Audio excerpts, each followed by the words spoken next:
Assalamualaikum warahmatullahi wabarakatuh. Selamat pagi mahasiswa-mahasiswi Universitas Terbuka pada mata kuliah Lab Auditing.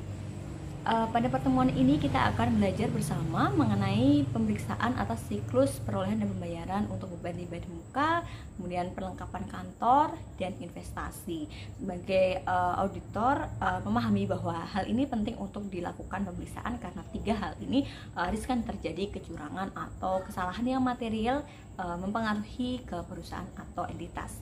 Nah, yang pertama kita akan bahas mengenai beban di badan muka. Ada beberapa jenis beban di badan muka, misalnya ada asuransi di badan muka, kemudian sewa di badan muka, atau pajak di badan muka, di mana kita harus bisa klasifikasikan bahwa akun-akun ini apakah masa manfaatnya di bawah 1 tahun atau di atas 1 tahun gitu kan, sehingga perbedaan masa manfaat itu akan menyebabkan perbedaan klasifikasi, apakah dia masuk ke aset lancar atau aset tak lancar.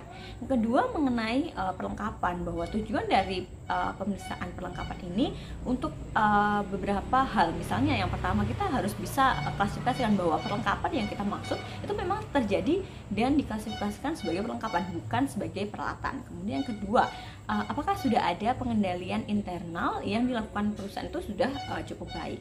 Yang ketiga terkait dengan investasi, bahwa investasi ini adalah aktivitas yang dilakukan oleh perusahaan berkenaan dengan adanya kegiatan pembelian atau penjualan, baik itu tanah, kemudian peralatan, gedung, atau aset lain yang tujuannya memang untuk tidak diperjualbelikan.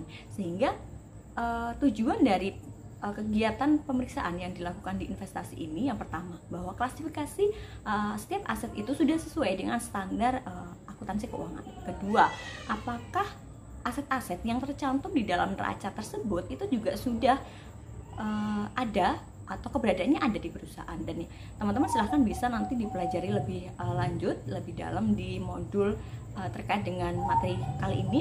Dan saya harap teman-teman bisa mengerjakan tugas dan mengumpulkan sesuai dengan waktu yang sudah ditentukan. Terima kasih. Selamat pagi. Assalamualaikum warahmatullahi wabarakatuh.